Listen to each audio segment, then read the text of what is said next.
I'm Dr. Forgey from Pitt's Veterinary Hospital, and we're going to do something a little different with our videos today. March is Pet Poison Prevention Month, and we decided that it would be good to give a little bit of information about the top 5 things that dogs eat, which are poisonous to them. The 2 most important things that we want you to gain from these videos are, 1, the history is going to be very important in our diagnosis, and 2, always, always, always bring the wrapper of the item your animal has eaten with you. If you don't have the wrapper, that's okay. I said any information you can provide about it is going to be helpful. The value of having the wrapper or container or box that these products come in is that it can tell us what the active ingredient is in that particular toxin. And that will allow us, again, to either better decide what treatments to follow or what course of action to take at that time. If you have a concern that your animal has eaten something they're not supposed to, or something that is toxic to them, we do recommend that you immediately reach out to your vet and they can better guide you on what you should do next.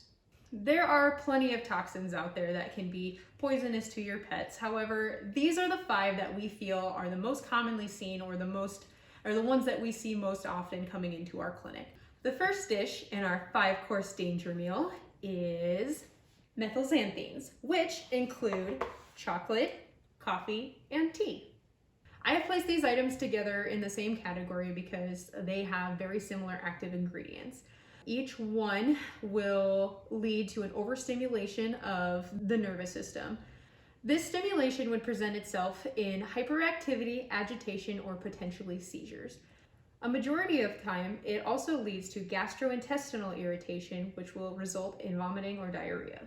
The second dish, which we will present to you tonight, is Rodenticides.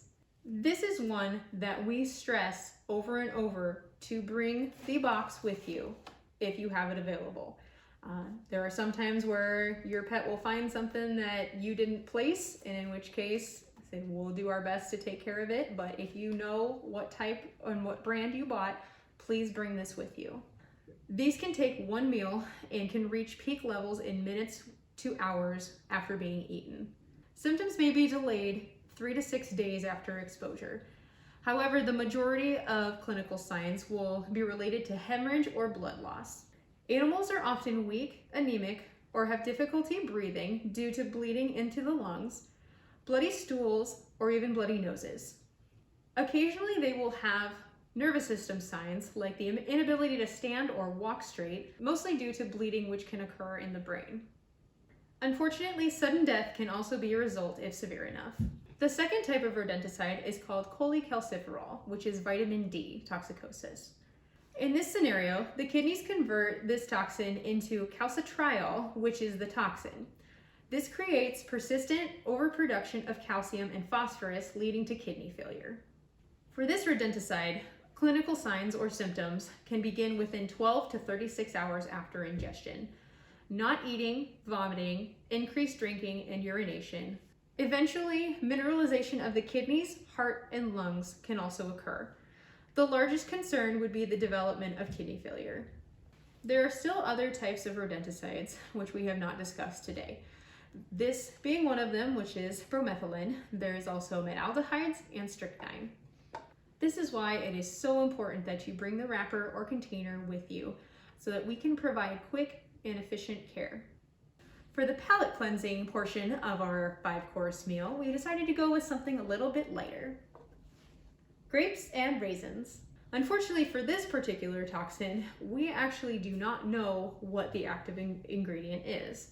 And therefore, we also don't know the quantity of grapes and or raisins which need to be ingested in order for it to become toxic to your animal. However, it has been found that eating raisins is actually worse than eating grapes. Symptoms that you would see with grapes and raisins include vomiting, diarrhea, weakness, abdominal pain, tremors, and if severe enough, it can actually lead to reduced or complete cessation of urine output. Death usually occurs from kidney failure and the inability to produce urine. The only good news is that both grapes and raisins tend to stay in the stomach for a longer period of time, which is an advantage. However, the sooner they can be brought into the veterinarian, the better. For our meaty main course, we have detergents. Detergents can be anything from bleach, laundry or dishwasher detergents, or even fabric softeners. A majority of the time, the pH, or how basic or acidic a detergent is, will lead to how severe the effects are. Symptoms you would look for this include vomiting, diarrhea, or nausea, mild to severe irritation of the gums, tongue, lips, or esophagus, which can develop into chemical burns. Depending on the type of detergent, there can be also damage to the kidneys as well. With detergents, we strongly discourage inducing vomiting because this can worsen burns and increase the severity of the condition. And for dessert, we have sugar-free gum. Xylitol is a sugar-free substitute most often associated with sugar-free chewing gum. Xylitol is toxic to dogs in the fact that it causes severe hypoglycemia, which is basically low blood sugar. When this happens, dogs can get weak, they can have tremors, they can have seizures, and they can even die. Just because xylitol is associated with sugar-free gum doesn't mean it's the only product it's used in. It can be used as a sweetener in any type of product. So anything that you choose to feed your dog, please take a look at the ingredients and make sure that it is not included. Please be aware of all things around your home and realize that just because you know that something isn't food doesn't mean that our loving quadruped counterparts do. Bonus dish! Anything and everything your dog could put in its mouth. So we have socks, we have jewelry, we have children's toys, we've seen remote controls, even rocks.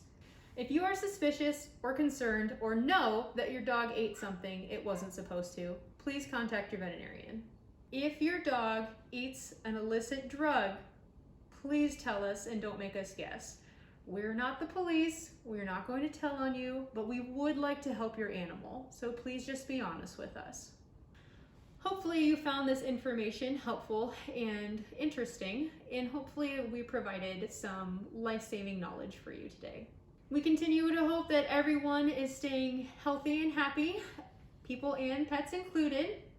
Like, share, and comment on this video, or if you have any further questions, you're welcome to call the clinic for any more information that we can provide for you.